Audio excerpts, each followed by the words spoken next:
Mas, ô, João, eu vou voltar aqui ao desastre de marketing. Primeiro, assim, tem toda a produção que você elencou aqui que é verdadeira, que eu conheço. Eu comecei a mudar um pouco a minha opinião sobre a MST e tal, quando eu comecei a conhecer esses números, que eu acho que vocês divulgam muito mal. Dois, acho que há uma espécie assim de compromisso com a carranca, que pareceu um pouco assim, meio assustador. Então vamos lá. Abril Vermelho, fica parecendo assim que você vai invadir minha sacada onde eu produzo romã, jabuticaba, dá 1 quilo de jabuticaba, uns 3 romã por ano. Você vai Abril Vermelho, nós vamos botar para quebrar e tal. Não falta um pouco mais de diálogo, de se abrir mais e de conversar mais, justamente para que a população compreenda. Você pode não gostar do nome, mas eu vou insistir nisso. Vocês são uma engrenagem da produção capitalista, uma produção capitalista que tem, vamos lá, que tem uma face humana, que tem gente por trás, que está preocupado em garantir condições de subsistência adequadas, que está preocupado em garantir escola adequada. Você disse uma coisa que eu achei muito importante. Não existe gente sem casa nos assentamentos do MST, não existe criança fora da escola, não existe gente passando fome. A propósito, quando me responder, me diga quantas crianças estão em escolas do MST. Não está faltando também que vocês conversem um pouco mais para diminuir a demonização? O agro talvez jamais vá gostar muito de vocês. Existe uma contradição aí que eu acho que será sempre inelutável, né? Porque eles estão um pouco ancorados na ideia da terra extensa, tal, produtiva ou não. Mas não está faltando conversar mais, falar mais com a sociedade, ter um pouco mais de ginga, de swing, né? Pode ser um swing pouco, é bom. pode ser um pouco disso, Reinaldo, mas o MST tem perseguido isso. Inclusive, nós vamos realizar a nossa feira agora, próximos dias, aqui em São Paulo, em maio, 10 a 14 de maio.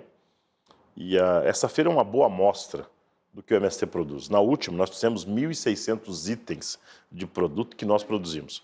Ninguém faz isso. E me chama a atenção... como Ninguém faz isso e quase ninguém sabe disso, eu ninguém digo, sabe do grande disso. público. Agora, tem um bloqueio, porque o agro conseguiu bloquear todas as formas de produção como for dele. A famosa propaganda de uma emissora chamada Agratech, o Agrapop, o Agra não sei o quê, ela tem uma hegemonia na sociedade significativa, que tudo que é fora do agro não me interessa. Ou seja, tem um muro grande para a gente fazer propaganda do nosso produto. Não é pouca coisa que as pessoas só ficaram sabendo que o MST produz arroz orgânico quando o Lula falou num debate. Nós já produzimos arroz orgânico tem 10 anos. Ninguém sabia disso. Imagino que nem vocês dois tinham essa informação que nós somos um dos maiores produtores de arroz orgânico. Vocês não sabiam que nós somos um dos maiores produtores de leite do Brasil. Mas está nas nossas comunicações. Como é que isso passa de uma esfera? Eu acho que nós precisamos muito do apoio, da solidariedade da sociedade. Por isso que eu quero cumprimentar muito a oportunidade de estar com vocês dois aqui, que tem um microfone enorme para falar com outros setores. E não nos interessa ficar preso num gueto, sendo os bonitinhos da história, sem que a sociedade nos apoie. Por isso nos interessa abrir os nossos assentamentos para as pessoas conhecer. Na primeira semana de junho, de 5 a 10 de junho, nós vamos fazer um grande mutirão de abrir os assentamentos do MST para convidar todos os amigos. Vamos lá conhecer, ficar uma semana com nós, visitar as cooperativas. Nós somos um dos poucos movimentos populares que tem um grande programa de educação dividido em 4 grandes frentes. Primeiro, alfabetização de jovens e adultos. Nós temos ótimas áreas nesse campo, acumulamos muito. Segundo, a escolarização. Nós temos aproximadamente 120 mil crianças em escolas do MST no país inteiro, municipal, estadual. É uma das maiores escolas do mundo. Nós não tenho dúvida, trabalhamos inclusive um conceito de escolas do campo, formação de professores, tudo dentro da rede do MEC, para não achar que tem escolas do MST que é por fora, tudo dentro do sistema de educação, viu?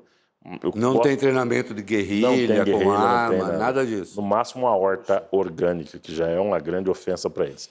A terceira frente nossa, e não menor, é a ideia de nós ter cursos técnicos e formação da nossa turma. O Reinaldo, nós temos aproximadamente 10 mil companheiros no Brasil inteiro que coordena acampamentos, assentamentos, todos com nível superior, todos. A nossa organização são formadas de educadores com nível superior, de agrônomos, técnicos. Não estou falando isso para se exibir, não. Eu estou te contando isso para dizer que nós temos um carinho pelo estudo e pela educação na MST. Todo Centec que você vai ver coordenando aí, ele tem uma formação universitária, fruto de um programa de parceria com o INCRA, com o MEC, que nos permitiu fazer isso. E, por último, nós temos 300 médicos dentro do MST, 300 formados, claro, em parcerias ou no Brasil, ou Cuba, ou Venezuela, mas todos com o CRM brasileiro. E nós temos muito orgulho dessa possibilidade de ter um programa de saúde para as famílias assentada a partir da fitoterapia, a partir das medicinas alternativas, que é uma riqueza. Nós tivemos uma das menores taxas de mortalidade do Covid, foi dentro de assentamento do MST. E ficamos muito orgulhosos de ter conseguido preservar isso como parte da história do movimento. Então, para quem tem medo do MST, vai conhecer um assentamento. É a melhor forma de eu contar para vocês, é vocês ir lá dentro e conhecer a experiência. Na produção, na saúde e na educação, conforme eu mencionei. Vocês têm que criar um programa mesmo, nacional, claro. Venha conhecer, está aqui. Venha conhecer o assentamento. É óbvio que desde o começo da nossa conversa nós estamos falando de política, mas agora vamos falar de política com rótulo de política. O MST tem uma articulação evidente com o Partido dos Trabalhadores, com o PT. E o MST é um instrumento do PT? Ou o MST poderia estar articulado com qualquer outro partido de centro-esquerda no Brasil? Ou ele é um fenômeno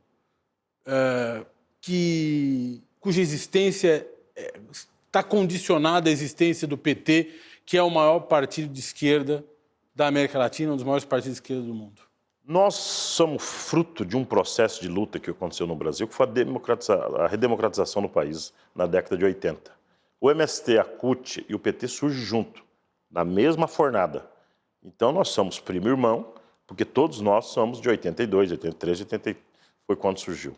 Mas nós temos uma vida paralela. Você está me dizendo que, não perca o fio, que o MST não é uma derivação do PT. Não, não é um instrumento do PT. Nós não é um junto. braço do PT, não é um instrumento nem o PT nosso. Nós somos nascemos no mesmo período histórico. A CUT com os operários, o PT como um partido político e o MST com a tarefa de organização dos camponeses. E assim guiamos a nossa história, em respeito, mas o MST não é correia de transmissão do PT e nem de nenhum outro partido. Nenhum dirigente nacional do MST é de nenhuma executiva de nenhum partido. Nós temos um cuidado de preservar a autonomia aos partidos e vice-versa. É a primeira vez que nós estamos agora com um número maior de companheiros candidatos a deputados pelo PT, teve PCdoB, pelo PSOL, mas nós temos um respeito muito grande pelo PT, o maior partido, o PSOL, o PCdoB, o PSB, e todos eles têm frente ampla no sentido de apoiar a reforma agrária. Por isso nós temos uma consideração muito grande. Mas nós não somos um grupo, nem uma tendência, nem uma derivação do PT. Nós somos parte de um campo político que cada um atua na sua esfera. Você disse que são mais de 1.100 municípios, é isso? 1.200 municípios. 1.200 municípios. Qual é a relação com prefeitos de partidos ditos conservadores, partidos de direita? É uma relação necessariamente conflituosa ou existe uma relação de cooperação muitas vezes? Reinaldo, você sabe que esse negócio de esquerda, direita no município muda muito, né? É mais ou menos assim, o dono do posto de gasolina contra o dono da farmácia, o dono do mercado contra o fazendeiro, entendeu? A lógica partidária no município é completamente diferente. Então, as siglas partidárias não dão conta do que tem a nível estadual e a nível nacional. Nós temos mais ou menos um acordo na nossa base que nós não podemos fazer aliança nos municípios com quem defende latifúndio produtivo e é contra a reforma agrária. Agora, quem defende a reforma agrária e a agricultura familiar, nós temos uma ótima relação, independente de qual partido. Eu me lembro que na minha região, Pontal do Paranapanema, nos anos 90, nós tínhamos uma relação com o prefeito que era muito apoiador do MST e do PFL. E a única forma de nós dizer que tinha uma relação com o prefeito do PFL é que nós dizíamos que ele era esquerda do PFL, no município de Teodoro Sampaio. Então, eu estou dizendo para isso que dizer que o MST no município é quem apoia os assentados, porque lá nós precisamos da escola, precisamos das estradas, nós precisamos de assistência técnica. Quem faz isso? O prefeito. não nos interessa ter uma disputa, mesmo porque o MST precisa ter uma boa relação com o Estado, com os municípios, então não existe isso no município. O que nós pedimos é que os prefeitos, os vereadores respeitem a organização das famílias que tem lá, cooperativa, associação, coordenação dos assentamentos, porque é uma conquista de anos e respeitar é pelo menos combinar as coisas antes com cada família. Mas tem de tudo um pouco. Eu estou falando de um monte de coisas boas que o MST tem, mas vocês imaginam que nós somos uma família grande de 2 milhões de pessoas, que tem problemas, que tem dificuldade, que tem muitas questões ainda que precisa ser superado. Ou seja, e isso não é fácil. Nós somos uma organização que cuidamos das pessoas mais pobres desse país. Que se eles não tivessem um assentamento, meu caro Valfrido, eles podiam estar aqui, debaixo do viaduto, em São Paulo, em Recife. E nós levamos ele para uma outra dimensão humana.